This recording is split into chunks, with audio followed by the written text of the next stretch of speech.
Sports Stories, Brooklyn Dribbles. Chapter 6, Quit or the Team Will Lose.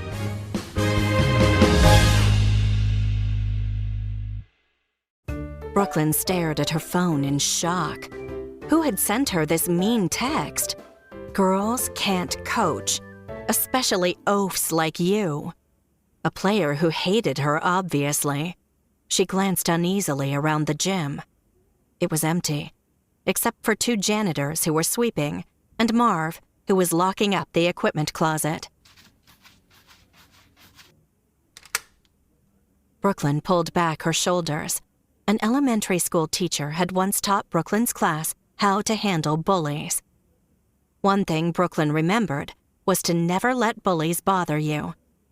And if they did bother you, you were supposed to talk to an adult about it. Take that! Brooklyn pressed delete on her phone. She instantly felt better. But at school on Monday, Brooklyn found a note folded up inside her locker. You're no coach. On Tuesday, there was another note in her lunch bag. We need a real coach, not you. On Wednesday, she found one in her gym bag. Leave the whales. On Thursday, a note lay inside her history book. Quit or the team will lose. Brooklyn kept the messages to herself, but on Friday, she pulled JC aside before math class. She showed her the latest note, found in her backpack that morning. Oafs don't coach. JC's eyes widened. That's so mean. It's not the first message I've gotten this week. Brooklyn told her friend about the other messages. Have you told anyone? JC asked. Brooklyn shook her head. The final game is coming up, so I didn't want to get anyone in trouble. Do you think Dirk wrote these notes? JC shrugged. I know Dirk was mad about being benched. That was his fault, not mine, Brooklyn said as the bell rang. We'll talk more at practice, she said quickly. But Brooklyn didn't get a chance to talk to JC at practice. Instead, she spent almost the entire session walking around school, searching for Dirk.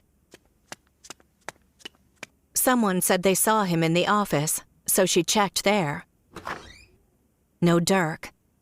Someone else claimed he was in the library. No Dirk. This was their last practice before the playoff game on Saturday.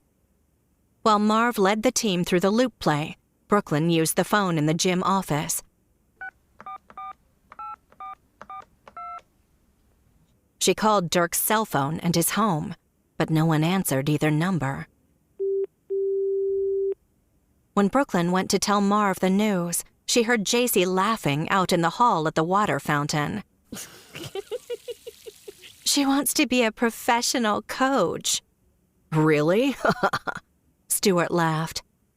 Can you coach if you don't even play? Aaron asked. Brooklyn wants to, said JC.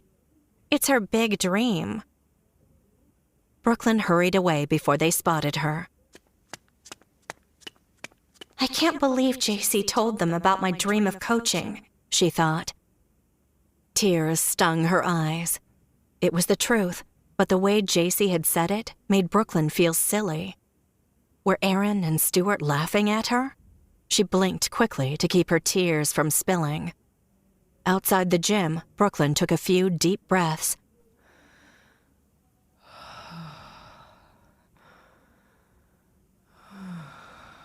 She had to calm down. The team had had a great season, and if things went well, they could be league champions. She squared her shoulders and stepped onto the basketball court next to Marv. What's next, Coach? After practice, Brooklyn put away the equipment. Marv looked at her.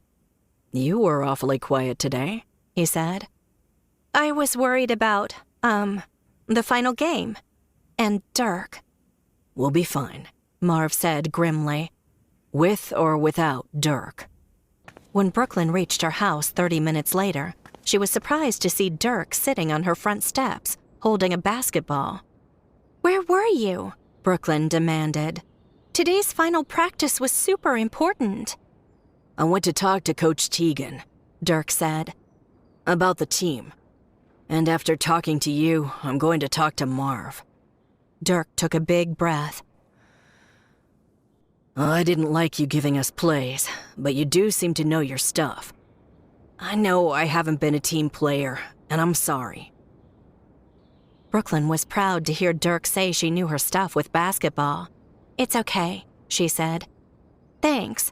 And don't worry, I didn't let those notes bother me." Dirk frowned, confused.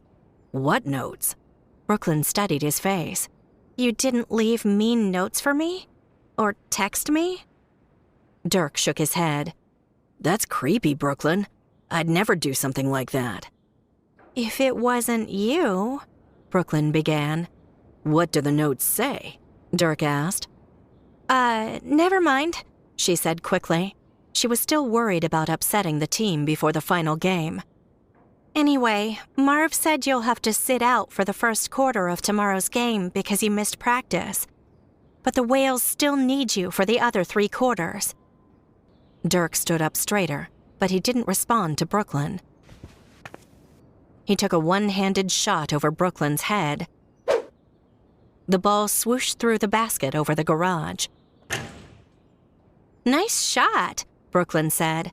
Dirk had a lousy attitude sometimes, but he was definitely their team's best player. Dirk scooped up the ball and looked at Brooklyn.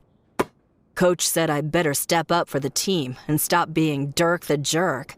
Catch," he said, suddenly tossing the ball at her. "Hey!" Brooklyn laughed as the ball bounced past her.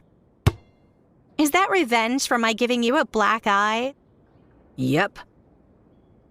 Brooklyn got the ball and started dribbling in the driveway. She and Dirk practiced some passes and quick shots into the basket. Then Brooklyn stopped playing.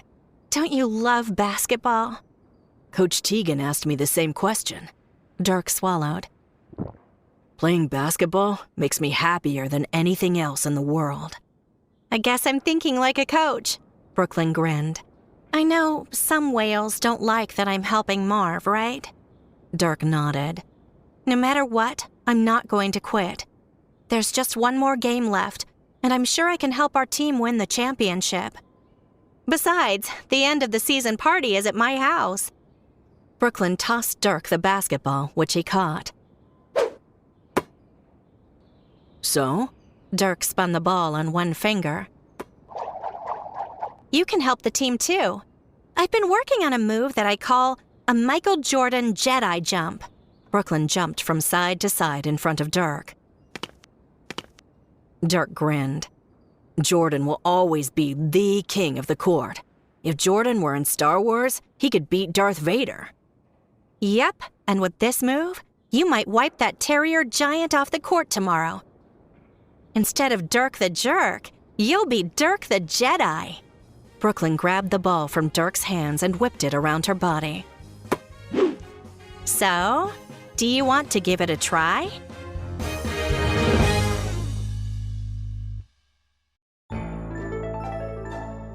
Little Fox.